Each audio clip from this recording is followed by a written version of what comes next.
Hello সবাইকে, কেমন আছো সবাই? আশা করি সবাই অনেক ভালো আছো। Welcome to another blog of my channel.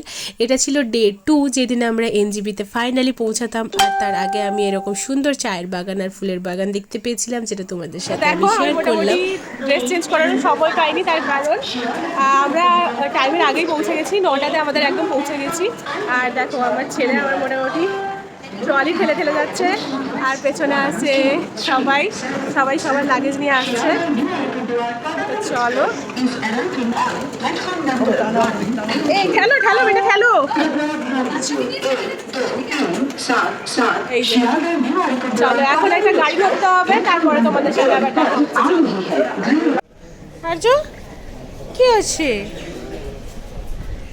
Initially ট্রেনটা এনজিপিতে পৌঁছানোর কথা ছিল 10টার সময়, বাট একদম 9টার সময় ইন হয়ে গেছি। সেই জন্য আমার হাতে একদমই টাইম ছিল না, বুঝতেই পারিনি এত তাড়াতাড়ি ঢুকে যাবে। তাই জন্য আমার ড্রেস চেঞ্জও করা হয়নি, আমি মোটামুটি ওই নাইট ড্রেস পরেই বেরিয়ে চলে এসেছি। আর আর্য তো মোটামুটি রীতিমতো ভীষণ মজা করছে স্টেশনে। এই যে দেখো, ট্রলিটাকে পুরোপুরি ও গাড়ি ভেবে নিয়েছে। গাড়ি ভেবে একবার ওদিক করছে, এদিক করছে, এই করছে। আর এদিকে আমার ভয়ও লাগছে, ট্রলিটা এতটাই ভারী ছিল যে যদি ওর লেগে যায় এইটা ভেবেই আমি ভয় করছি। আর এদিকে এর বাইরে দেখো, একদমই হাত দিতে দেবে না, মোটামুটি তুমি ছুবে না, তুমি ধরবে না, এরকম কথাবার্তা। তো এদিকে মামাম বেটু একটু মজা করছিলাম, আর এদিকে দেখো জিৎ আর যিশু হচ্ছে গিয়ে গাড়ি ঠিক করার জন্য গেছে। গাড়ি ঠিক করার জন্য গেছে ঠিকই, কিন্তু আমরা গাড়ি ঠিকটা করতে গিয়ে একটা কথার জন্য পিছিয়ে এলাম। তার কারণ এখানে আমরা মানে আমাদের সাথে একজন মহিলা ট্রাভেল করছিলেন, তিনি এই শিলিগুড়ির থেকেই।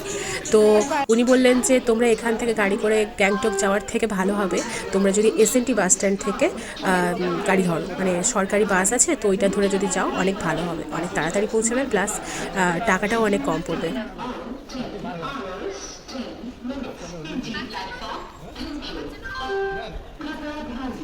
তো প্ল্যাটফর্মে একটাই লিফট ছিল, তার জন্য সবাই যদি লিফটে করে উঠতে চাই না, অনেকটা দেরি হয়ে যাবে। সেই জন্য যে যার লাগেজ নিয়ে একজন করে ছিল।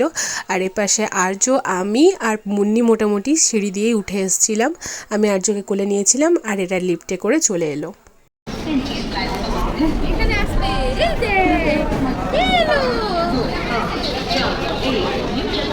বাবা যাবে না, চলো সেদিকে। আয় বেটা, আয় বেটা, কোথায় তুমি চলবে? অটোতে, এই অটোতে বসছি মামাম, বেটু আর জিৎ। আর এই পাশে আরেকটা অটো আসছে, দেখতে পারবে, এই যে পেছনের অটোটাতে আছে। তো পেছনের আরেকটা অটোতে মোটামুটি মুন্নিরা আছে, মুন্নি, যিশু আর পায়েল। তো এভাবেই আমরা যাচ্ছি। আর চলো যাওয়া যাক, পৌঁছে আবার তোমাদের সাথে দেখা হচ্ছে।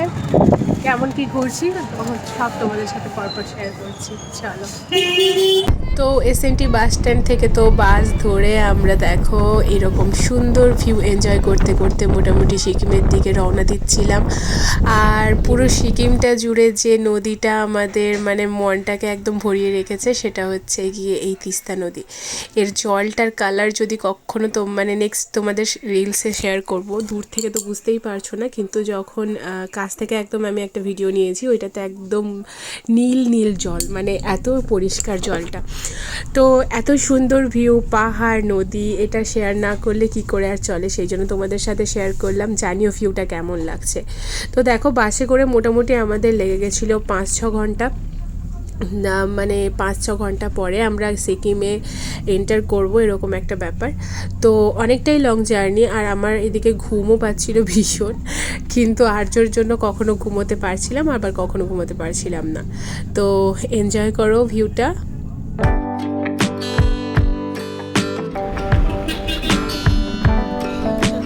3.5 ঘন্টার পরে বাসটা মোটামুটি একটা জায়গায় থেমেছে, সবার লাঞ্চের জন্য একটা ব্রেক দিয়েছে। আর পেছনে যে দেখতে পাচ্ছিলে গ্রিন কালারের বাসটা ছিল, ওই বাসে করেই মোটামুটি আমরা এসেছি। আর সবার বাসে করে মোটামুটি আমি আর্যর জন্য একটা সিট নিয়ে নিয়েছিলাম, তার কারণ এতটা লং জার্নি আর্যকে কোলে বসিয়ে যাওয়াটা সম্ভব নয়। আর এখানে যেখানে আমরা খেতে এসেছিলাম, চারদিকটা এত ক্লিন ছিল, এত ক্লিন ছিল যে কি বলবো, খুব পরিষ্কার ছিল। ফার্স্ট টাইম এই যে মুখে হাত সবাই। আর কি খাবে বাবা? তুমি কি খাবে? তুমি আমরা একটা কাজ করেছি, জুতো ফেলে দিয়ে এসেছি।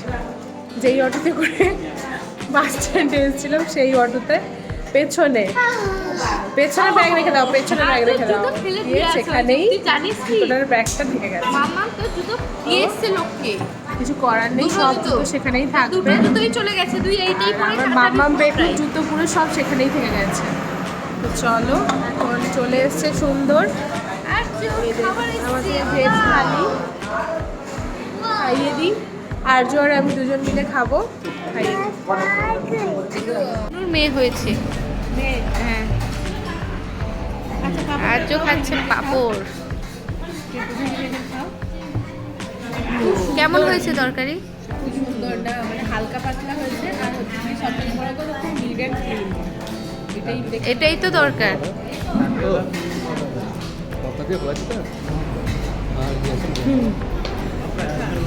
কিন্তু পায়ের সেই ঘাড়ের একটা হেভি সাপোর্ট। এরা খাচ্ছে ভাত, তোদের মুখে চলে এসছে না, আমাদের এসছে চিকেন মোমো। ছবি তো তো এই ছিল আমাদের লাঞ্চ সেদিনকার। Chicken momo আর আরে। লাঞ্চটা মোটামুটি ঠিকঠাকই ছিল। চিকেন মোমোটা সব থেকে ভালো হয়েছিল, বাট স্যুপটা এতটা ভালো লেগেছিল না। আর লাঞ্চের থালিটা মোটামুটি ছিল, ঠিকঠাকই ছিল, পরিষ্কারের জন্য ভালো লেগেছিল। আর ফাইনালি আমরা সিকিমের বর্ডার এন্ট্রি করছি। আর সিকিমের বর্ডার এন্ট্রি করার সাথে সাথে একটা ঠান্ডা ঠান্ডা ওয়েদার এত সুন্দর লাগছিল যে কি আর বলবো। তো দেখা হচ্ছে নেক্সট আর একটা ভ্লগে। টিল দেন সবাই ভালো থাকবে, সুস্থ থাকবে, টাটা।